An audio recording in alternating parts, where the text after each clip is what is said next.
Assalamualaikum warahmatullahi wabarakatuh. My name is Alfi Rahma Aulia and I'm from the Kelas. Tips on doing business with the Arabs. Business between the Middle East and the West has grown tremendously in the last 20 years. Cultural difference sometimes cause problem in carrying out business transactions. This article gives suggestions to Western businessmen and salesmen who do business within the Arab world. It is intended to help them understand polite customs and practice in the Middle East. 1. Arabs consider it extremely bad manners to start talking business immediately. Even the busiest government official or executive always takes extra time to be polite and offer refreshments. No matter how busy you are, you should make time for this hospitality. 2. The conference visit is a way of doing business throughout the Arab world. Frequently, you will have to discuss your business in the presence of strangers who may or may not have anything to do with your business. Do not be surprised if your meeting is interrupted several times by people who come into the room unannounced, whisper, or speak softly to the person with whom you are talking, and leave. Act as though you do not hear and never show displeasure at being interrupted. 3. Making decisions quickly is not an Arab custom. There is a fakeness in doing business in the Middle East which will puzzle a newcomer. Give yourself lots of time and ask lots of questions. 4. Patience is an important quality.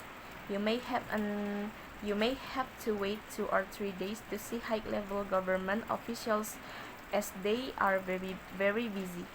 Give yourself enough time. 5.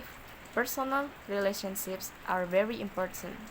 They are the key to doing business in Arab countries.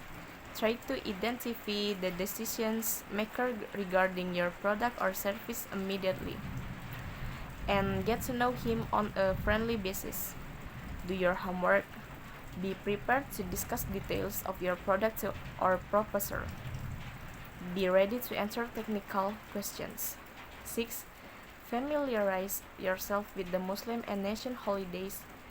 Avoid a visit during Ramadan, the Muslim month of fasting.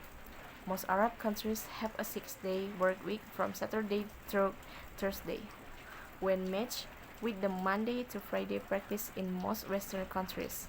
It leaves an 3.5 workday shared. Remember this in planning your appointments. Muslims do not eat pork. Some are strict about the religion's prohibition against alcoholic beverages. If you are not sure, wait for your host to suggest the proper thing to drink. 7. When an Arab says yes, he may mean maybe. When he says maybe, he probably means no. You will seldom get a direct no from an Arab because it is considered impolite. Also, he does not want to close his options. Instead of no, he will say inshallah, which means if God is willing. On the other hand, yes does not necessarily mean yes. A smile and a slow nod might seem like an agreement, but in fact, your host is being polite. An Arab considers it impolite to disagree with a guest.